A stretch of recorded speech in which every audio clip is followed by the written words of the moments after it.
राशिद साहब, क्या रेवड़ियां स्कीम्स ही अब जीत तय करेंगी इस देश में? ये जो सर्वे के रिजल्ट्स है हाईलाइट्स पर, हाई पॉइंट्स पर, जी जी, ये क्या संकेत दे रहा है? जी अंजना, देखिए जो एग्जिट पोल के जो आंकड़े हैं वो चौंका देने वाले हैं। चौंका देने वाले इसलिए हैं क्योंकि उम्मूमन माना जाता है कि लोग राजनीतिक दलों के जो सत्ताधारी पक्ष होता है उसके विरुद्ध वोट देते हैं। यहाँ प्रो इनकम्बेंसी का एक वेव टाइप नजर आ रही है। वही चीज मध्य प्रदेश में नजर आ रही है, वही छत्तीसगढ़ में और वही राजस्थान में। तो ये थोड़ा चौंका देने वाली बात है। जहां तक महिला वोट की बात है, महिला वोट मतदान में बहुत बढ़ चढ़ के सामने नहीं है, केवल 1% का फर्क है। अगर हम 10% अंजना जी बहुत होता है। 10% का मतलब ये हुआ, अगर भाजपा को 10% का समर्थन मिला है अतिरिक्त महिला वोट का, तो वो 200 सीटें पार कर जाएगी। क्योंकि महिलाओं की देखिए तमाम समुदाय में मतलब महिला होती है, तमाम जातियों में महिला होती है। तो महिला तो ये हमारे एग्जिट पोल में भी कहा जा रहा है कि हम लोग कंजर्वेटिव नंबर्स दे रहे हैं, 175 के पार भी बीजेपी जा सकती है मध्य प्रदेश। तो 175 था, तो इसकी हवा किसको क्यों नहीं लगी? क्या भाजपा ने क्यों अपने तो जो थे, आपको क्यों नहीं लगी? आप बताइए, आप तो वही रहते हैं। नहीं, मुझे नहीं लगी, मैं तो उसको मान रहा हूँ। क्या भाजपा मानने को तैयार है? 3 केंद्रीय मंत्रियों को क्यों लड़वाया? वो स्ट्रैटेजी काम आई ना लोकसभा उनके। क्यों लड़वाए? अरे सर, वो स्ट्रैटेजी काम आई ना, वो तो कहते हैं हमारी स्ट्रैटेजी काम आई, राजस्थान में भी, यहाँ भी। अंजना जी एक चीज का मेरे जवाब दीजिए।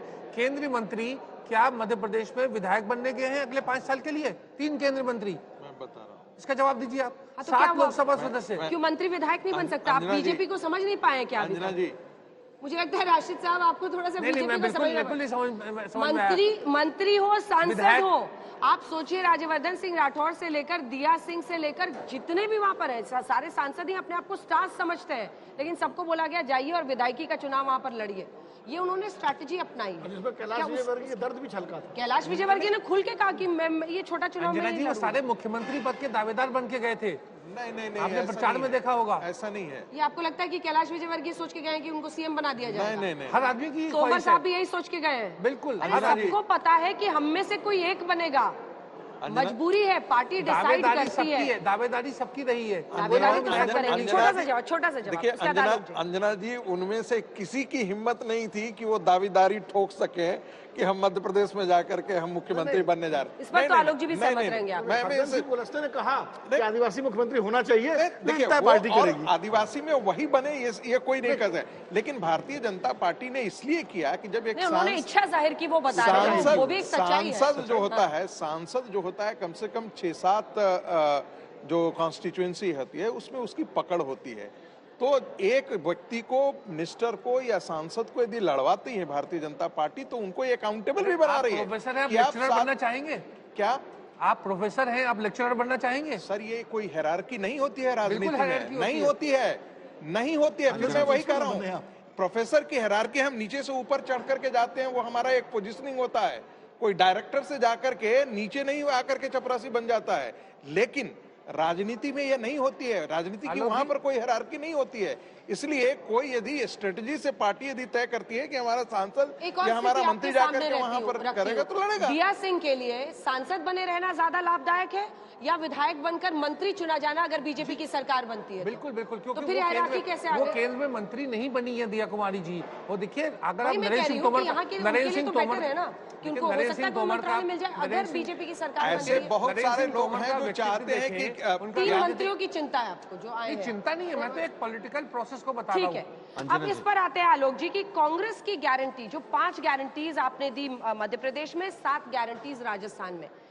राजस्थान में तो ऐसा लग रहा है कि लोगों ने भरोसा किया, लेकिन एमपी में गारंटीज पर भरोसा नहीं किया।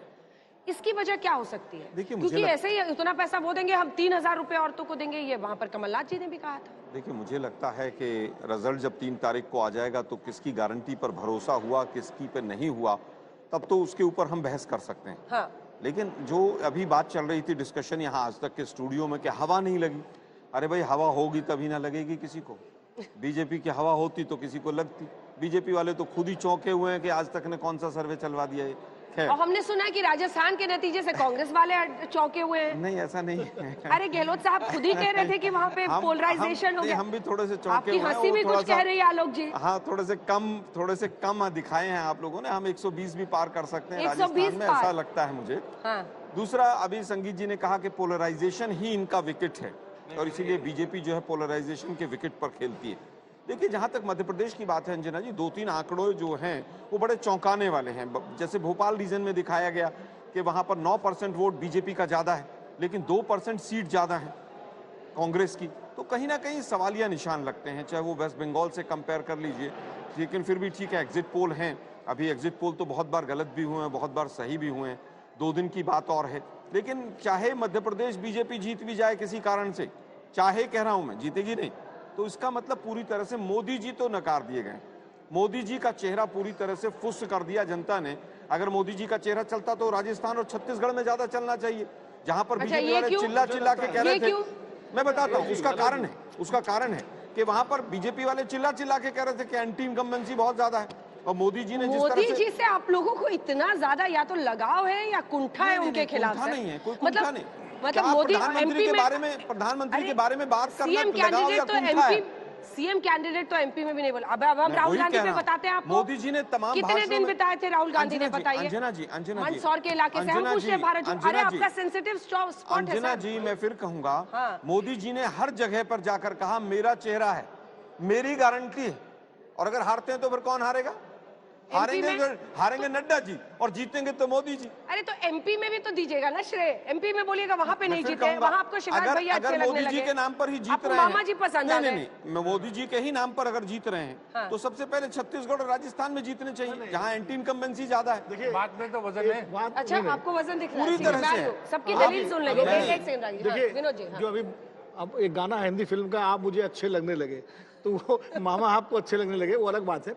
देखिए, मुझे लगता है चाहे मोदी जी हो चाहे राहुल जी हो, ये रेवड़ी जी का जो चेहरा है ना, वो सक्सेसफुल हो रहा है। रेवड़ी, बतासा, गट्टा, ये तीनों होड़ लगी हुई है पार्टियों में, और इसीलिए देखिए रेवड़ी पार्टी राजस्थान में तो एग्जिट पोल दिखा रहे हैं कांग्रेस को आगे, छत्तीसगढ़ में कांग्रेस को आगे, और मध्य प्रदेश में बीजेपी को लैंडस्लाइड दिखा रहे हैं। तो जिसकी रेवड़ी जहां चल गई वो मुझे लगता है उसको फायदा दिखना। नहीं सर, देखिए मैं इसमें यहाँ पर इसका मतलब जनता रेवड़ी पे मोहर लगा रही है। मतभेद रखता हूँ। मोदी जी अगर 81 करोड़ लोगों को राशन फ्री देके और यूपी में सरकार बना लें तो वो तो जो है जन कल्याण की योजना हो गई, और दूसरा कोई कर ले तो अभी से एजेंडा तय कर दो कि ये तो रेवड़ियों की वजह से हो गया।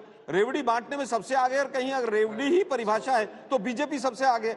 बीजेपी की सारे घोषणा पत्र पढ़िए आप, वो तो सबसे आगे निकल गए। रेवड़ियां नहीं है, जन कल्याण है। मोदी जी को समझना पड़ेगा, और जनता समझ चुकी है, और बीजेपी का एग्जिट पोल आ चुका है 2023 का, और 24 में भी एग्जिट होंगे ये लोग। ठीक है मिस्टर आगे। देखिए, अभी जिसको आप कह रहे हैं कि भाई 81 करोड़ लोगों को आप राशन दे रहे हैं, ये कोविड से के समय से ये योजना को काफी धार दिया गया है।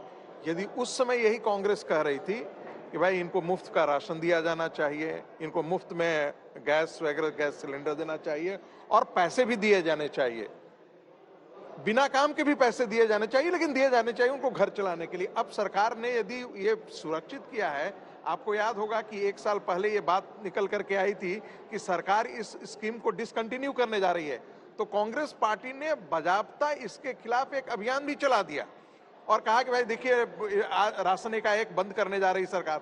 सरकार ने उसको प्रिएम्प्ट कर दिया। अब सरकार करे कि नहीं, हम तो आगे 5 साल तक हम देने जा रहे हैं, तो ये तर्क चलेगा नहीं। दूसरी बात मैं जोड़ना चाहता हूं, देखिए रेवड़ी बांटना अब तो सब कोई बांटेगा, लेकिन फिर वहां पर एक दिक्कत आएगी कि परसेप्शन लोगों के किसके प्रति, कॉन्फिडेंस किसके प्रति आती है, और उसी अनुसार से जो डिलीवर करेगा इस चीज को उसके प्रति लोगों की सहानुभूति होगी, उसकी सरकार बनेगी। तो मेरा यहाँ अपना मानना है कि मध्य प्रदेश में सरकार ने डिलीवर किया है।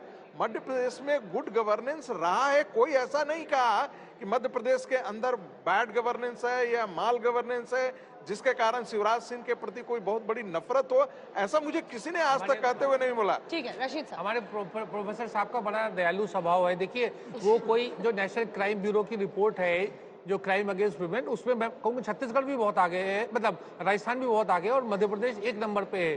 दूसरी बात, पटवारी घोटाला, पूरा मैं व्यापम की बात नहीं कर रहा हूँ, बहुत सारे जो रिक्रूटमेंट के घोटाले जो हुए, तमाम चीजें हुए। ऐसा एग्जिट पोल में क्यों रिफ्लेक्ट हो रहा है? इसीलिए मैंने कहा कि अंजना ये चौंका देने वाले तथ्य हैं।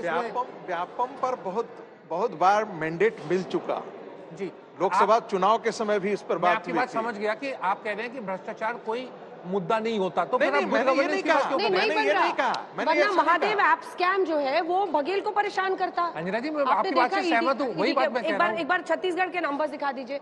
बघेल साहब सरकार बनाते हुए दिख रहे हैं, मतलब अगर आप राजस्थान से भी देखें तो बेटर पोजीशन में छत्तीसगढ़ में कांग्रेस सरकार बनाती हुई दिखाई दे रही है। ये देखिए आप 40 से 50 है और ये 46 पर अटक रहे हैं। जी, तो वही प्रश्न उठता है कि अगर लोक कल्याण पॉलिसीज जो है केंद्र की है, नरेंद्र मोदी जी की है, तो वो तमाम अलग अलग राज्यों में अलग अलग मैंडेट क्यों आ रहा है? एक राजनीतिक दल क्यों नहीं सफल हो रहा है?